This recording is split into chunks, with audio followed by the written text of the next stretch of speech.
Advocate Bhudev ମହାନନ୍ଦାର ଅଭିବାଦନ ସ୍ୱୀକାର କରନ୍ତୁ। ଆପଣମାନେ ଦେଖୁଛନ୍ତି voice of people, voice of Bahujan. Collegium system. Collegium system କ'ଣ କନଷ୍ଟିଟ୍ୟୁସନାଲ या ଅନକନଷ୍ଟିଟ୍ୟୁସନାଲ? संविधान कोलिजियम सिस्टम को अनुमति दिए कि संविधान रो को आर्टिकल रे नेशनल जुडिशियल कमिशन लिखा जाइछि। कोलिजियम सिस्टम द्वारा कहार फायदा और कहार नुकसान होछि। कोलिजियम सिस्टम भारत रे न्यायपालिका को संपूर्ण रूपे स्वाधीन दे परिछि कि कोलिजियम सिस्टम माध्यम रे भारत रो 85% पॉपुलेशन अर्थात भारत रो मूल निवासी को रिप्रेजेंटेशन मिलुछि कि आसंतु ए विषय आमे जानिबा। आज भारत वर्ष रे कोलिजियम सिस्टम को हटाइबा पाई कहीं मनुवादी इच्छा प्रकाश करूना।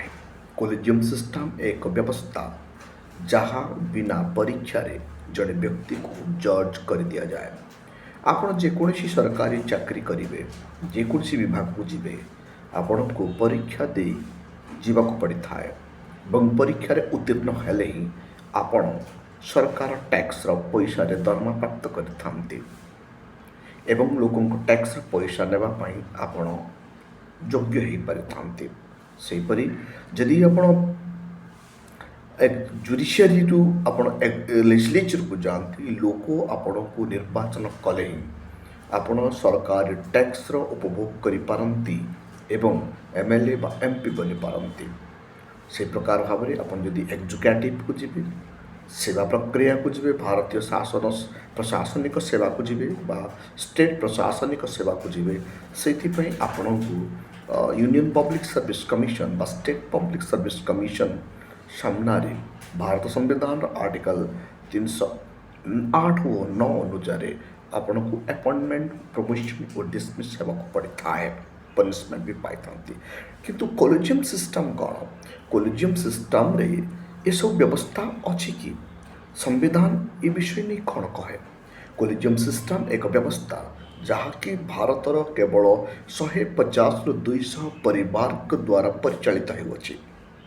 अर्थात भारत रे रहिथिबा 30 स्टेट 28 स्टेट और 7 रु अधिका केंद्र शासित अंचल रे रहिथिबा न्यायाधीश माने कोलिजियम सिस्टम रे आसंती।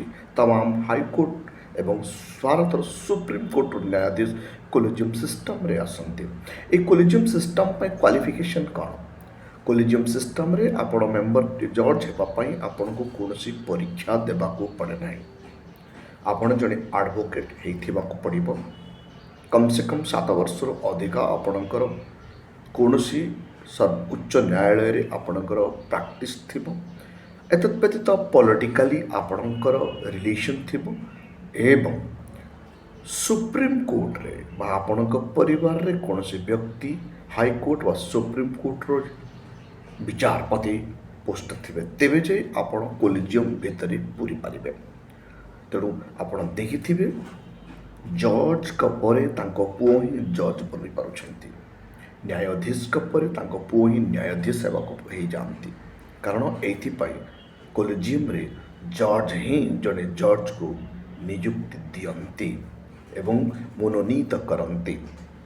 एथिपाई लगभग 150 परिवार स्वाधीन भारत रु आज पर्यंत भारतर न्यायपालिका को कब्जा करी रखिछंती। एमानंकु मिनिमम क्वालिफिकेशन बैस लॉ डिग्री टी हे गले आवश्यक और बार काउंसिल ऑफ इंडिया या bar council of the state रे नाम रहिले जज पाई एलिजिबल हे जानते एवं मिनिमम एक्सपीरियंस 7 ईयर आवश्यक। ये सब किछि कार्य करे नाही, केवल कार्य करे जदि आपण कर रिलेशन सुप्रीम कोर्ट रे आपण परिवार कौन से व्यक्ति जस्टिस थिबे कि हाई कोर्ट रे आपण जस्टिस थिबो कि पॉलिटिकली आपण मजबूत थिबे। तेणु साधारण परिवार व्यक्ति टीए एलएलबी कंप्लीट करे कला परे कोनोसी हाई कोर्ट रे 7 वर्ष अधिक प्रैक्टिस कला परे भी सी केवे भी हाई कोर्ट व सुप्रीम कोर्ट जज बनी पारिबे नाही, कारण कोलिजियम रे ता ना जाए नाही। ତ ତେଣୁ ଏଥିରୁ ପ୍ରମାଣ ହୁଏ ଯେ କୋଲିଜିୟମ୍ ପାଇଁ ପରୀକ୍ଷା ଦେବାକୁ ପଡ଼େ ନାହିଁ, କେବଳ ରିକମେଣ୍ଡେସନ୍ ଆସେ। ଆସନ୍ତୁ ଭାରତ ସମ୍ବିଧାନ କ'ଣ କହେ। ଭାରତ ସମ୍ବିଧାନର ଆର୍ଟିକଲ 124 ଭୁଲ କହିଦେଲି 124A ଆପଣଙ୍କର ନ୍ୟାସନାଲ୍ ଜୁଡ଼ିସିଆଲ କମିଶନ କଥା ଲେଖାଯାଇଛି। ଅର୍ଥାତ୍ ଦେଶରେ ଜୁଡ଼ିସିଆରୀ ଆପଏଣ୍ଟମେଣ୍ଟ ପାଇଁ ଗୋଟିଏ କମିଶନ ଗଠନ ହେବ। ଯେମିତି ଆପଣ IAS IPS ପାଇଁ यूनियन पब्लिक सर्विस कमिशन थाए, ठीक सेहीपरि आर्टिकल 124A अनुजाई गोटे नेशनल जुडिशियल कमिशन व्यवस्था रही। वो नेशनल जुडिशियल कमिशन जज मानक अपॉइंटमेंट, रिटर्न टेस्ट, भायावा इत्यादि को से स्थिर करने नियम भारत संविधान में लिखा जाए। जदि आप देखिए भारत संविधान आर्टिकल 124B को जीवे सेठी आपण देखिए तार डिफरेंट फंक्शन आर्टिकल 124B रे डिफरेंट फंक्शन डिफाइन करुच्ची फंक्शन को।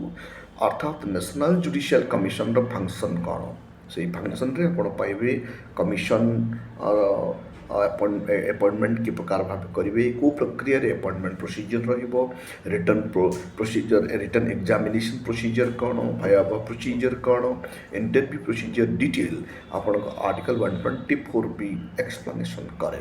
ठीक सेहीपरि यदि आपण 124C को चलीजे सेठी आपण जानीपारे जे पार्लियामेंट को क्षमता दि जाइए। पार्लियामेंट नेशनल जुडिशियल कमिशन बनवाई अपॉइंटमेंट लॉ बन पार।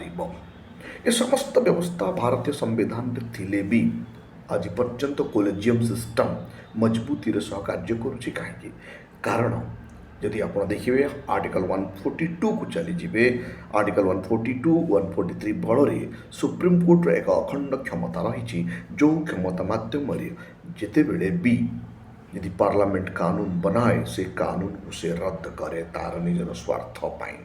अर्थात सर्वोच्च न्यायालय बसी न्यायाधीश माने विशेष कम्युनिटी अटंती एवं से माने समस्त सुख सुविधा अति सहज उपाय नहीं जाई पारछंती।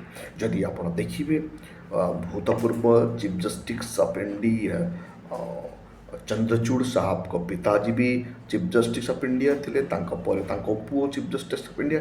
ये प्रक्रिया भाई भतीजा बाद कंटिन्यू जुडिशियरी सिस्टम रे चली रही। से कोलिजियम सिस्टम को हटाइबा केवे मध्य उच्च न्यायालय व सर्वोच्च न्यायालय न्यायाधीश माने मुह खोलती ना।